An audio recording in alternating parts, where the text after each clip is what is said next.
première option, la tradition républicaine. On choisit la force arrivée en tête au soir du scrutin. Ça, c'est la tradition républicaine. Donc le nouveau Front populaire. Oui, on l'aime pas, on voudrait quelque chose d'autre. C'est comme ça.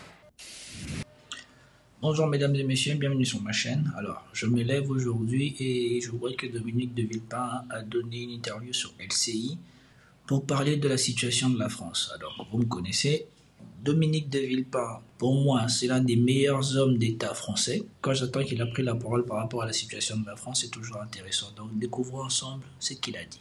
Bonsoir Dominique de Villepin. Bonsoir. Merci d'être avec nous. C'est un plaisir. Ancien Premier ministre, ancien ministre des Affaires étrangères. On ne vous a pas encore entendu depuis ce deuxième tour qui marque, je le disais, une situation politique inédite. D'abord, le Rassemblement national, il a été défait au deuxième tour. Il arrive derrière les deux autres blocs. Êtes-vous soulagé, tout simplement ? Je suis un démocrate, donc je respecte le verdict des urnes et cela montre, parmi les différents messages qui nous sont adressés par les électeurs, que le Front républicain a marché. Je crois que c'est la première leçon qu'il faut tirer. Le Front républicain a marché, mais il ne faut pas être aveugle. Il faut voir aussi qu'il y a eu 10 millions d'électeurs qui se sont portés sur le Rassemblement national, un tiers des électeurs et 2 tiers des territoires. C'est considérable. Il y a une deuxième leçon qui est importante à l'heure où on lit la lettre du président, où on écoute toutes les analyses. Le deuxième message, c'est que quelqu'un a perdu. Et celui qui a perdu, c'est le président de la République. Et je crois que c'est important pour analyser la situation. Pour vous, il ne l'a pas reconnu. Ce qu'il faut retenir, ici, il n'a pas fait de distinguo comme dans la lettre de Macron, une distinguo démagogique, comme dans la lettre de Macron qui dit « on a fait front contre le RN et maintenant il faut faire un front républicain contre le LFI ». Ici, il a désigné ce qu'on avait déjà l'habitude en France de considérer comme le front républicain, l'ensemble de la totalité des partis, des groupes qui ont contribué à battre le RN. Donc pour lui, le Front républicain commence quand on bat le RN.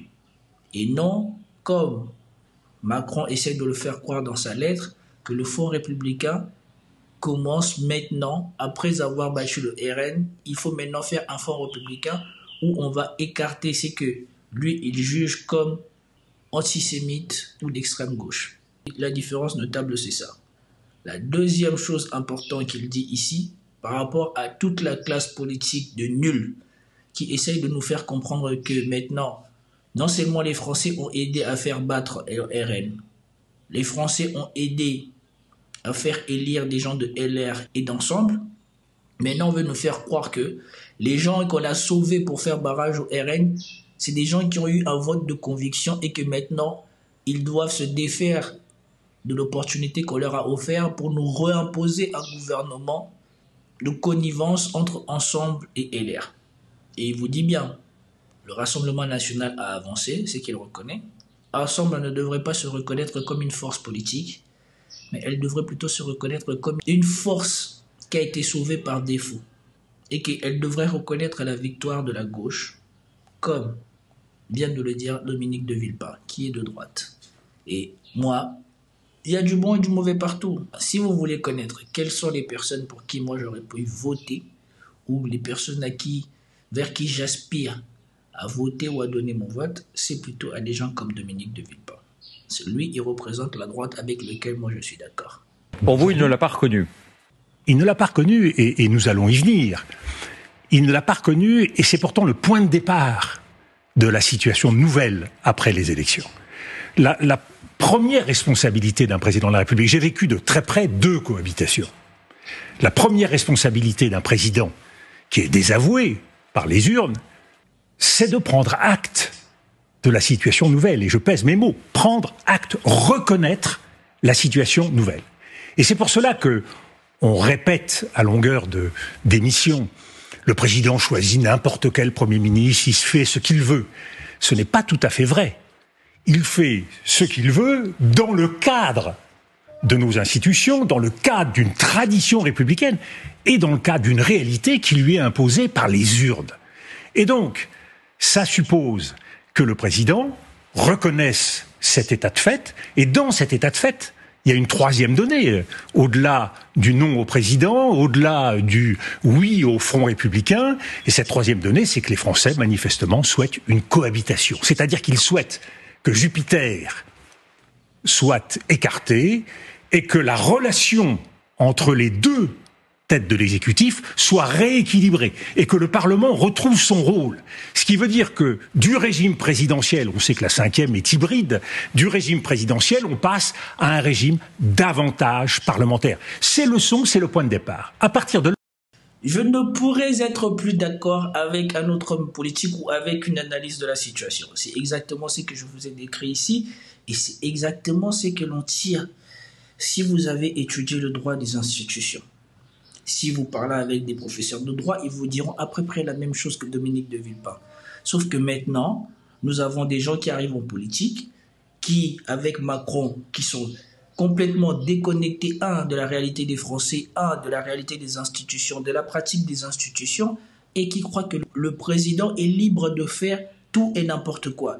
Je vous rappelle que dans cet équilibre fragile qu'est la Constitution, les lois sont écrites de manière à ce que on n'aille pas vers un abus de droit.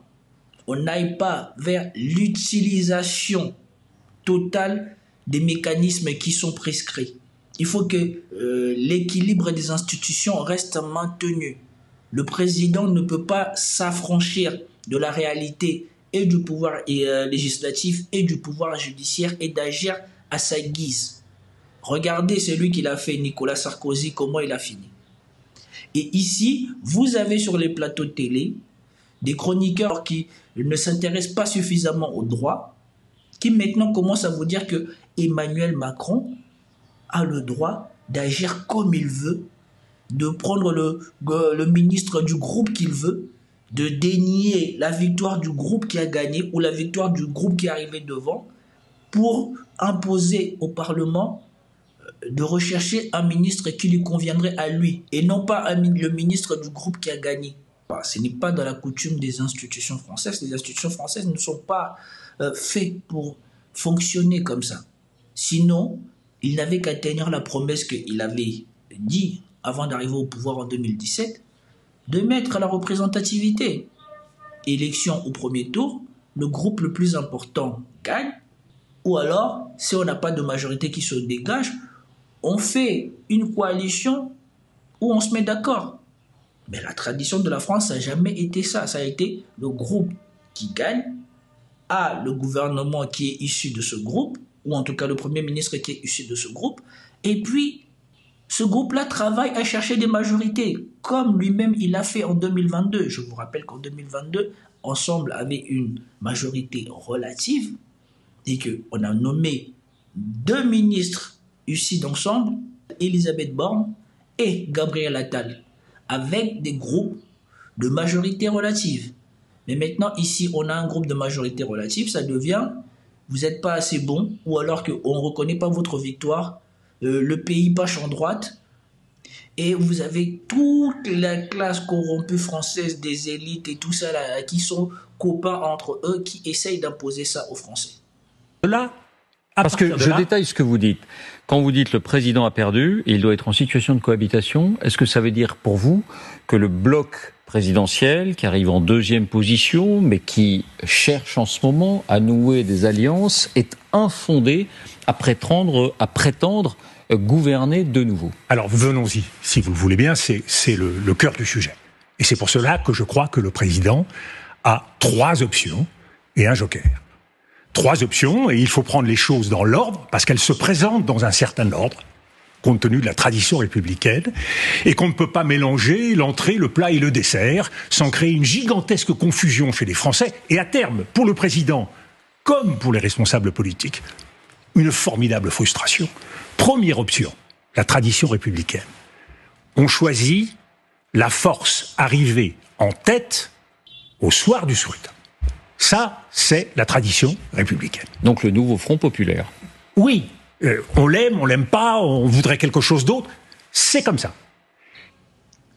Heureusement qu'il y a une personne qui sait c'est quoi la tradition républicaine et qui vient la rappeler. Parce que j'ai l'impression qu'il Désormais que tous les anciens sont après partis, plus personne ne veut rappeler c'est quoi la tradition républicaine.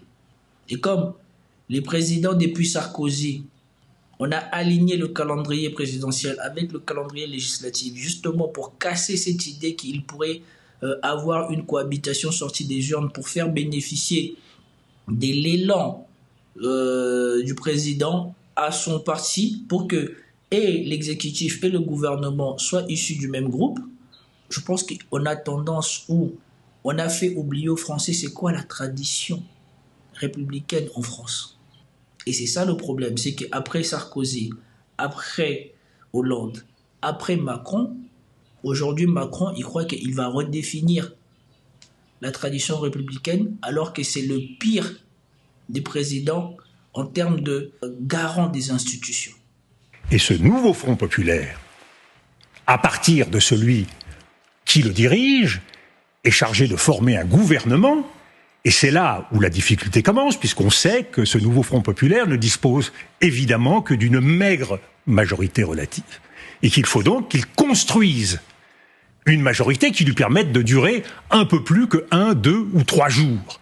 Et ça, c'est le début pour tous les Français et toute la classe politique de l'apprentissage de l'ère nouvelle. C'est-à-dire que tout à coup, le nouveau Front populaire, qui peut penser qu'ils ont gagné et qu'ils vont pendant des mois gouverner, vont se trouver devant une dure réalité. C'est que c'est pas un cadeau que de former un gouvernement aujourd'hui. La vérité, même, c'est un bâton merdeux. Il faut voir la réalité en face.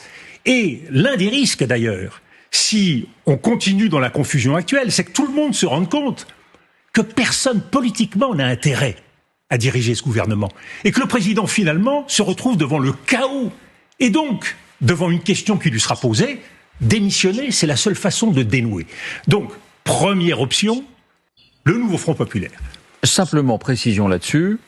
À partir du moment où une des grandes composantes du nouveau Front populaire dit elle-même « Nous ne souhaitons pas gouverner avec qui que ce soit d'autre », et à partir du moment où les autres blocs disent, c'est le cas de la droite, c'est le cas du RN, et c'est le cas d'une grande partie du bloc présidentiel, s'il y a un gouvernement avec l'une de ces composantes du NFP, c'est-à-dire la France insoumise, nous voterons une motion de défiance.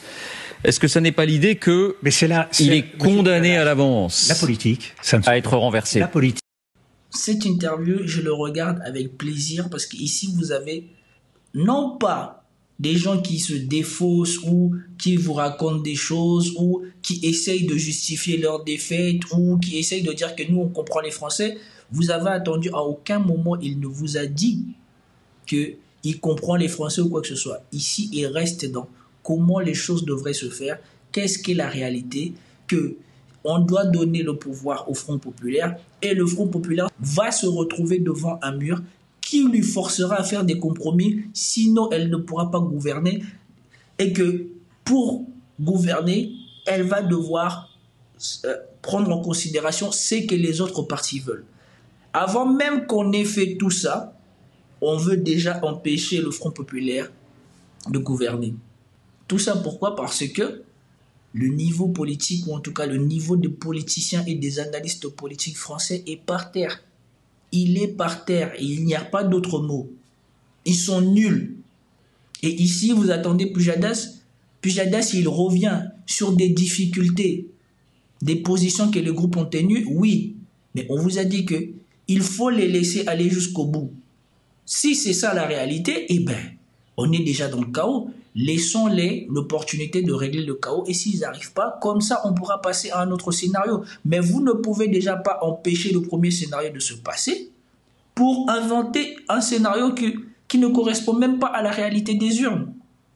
Ça ne se fait pas en chambre. C'est pas des scénarios théoriques qui se font sur les plateaux. Donc il faut essayer. Mais c'est pas qu'il faut essayer, c'est la première étape.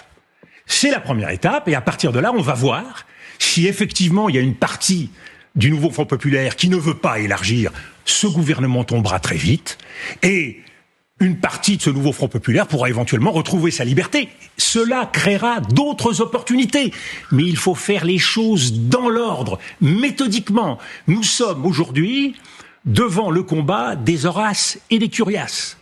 C'est donc par étapes qu'il faut procéder. C'était tout pour cette vidéo. Si vous avez aimé, commentez, likez, partagez. Je vous dis à plus tard. Peace out.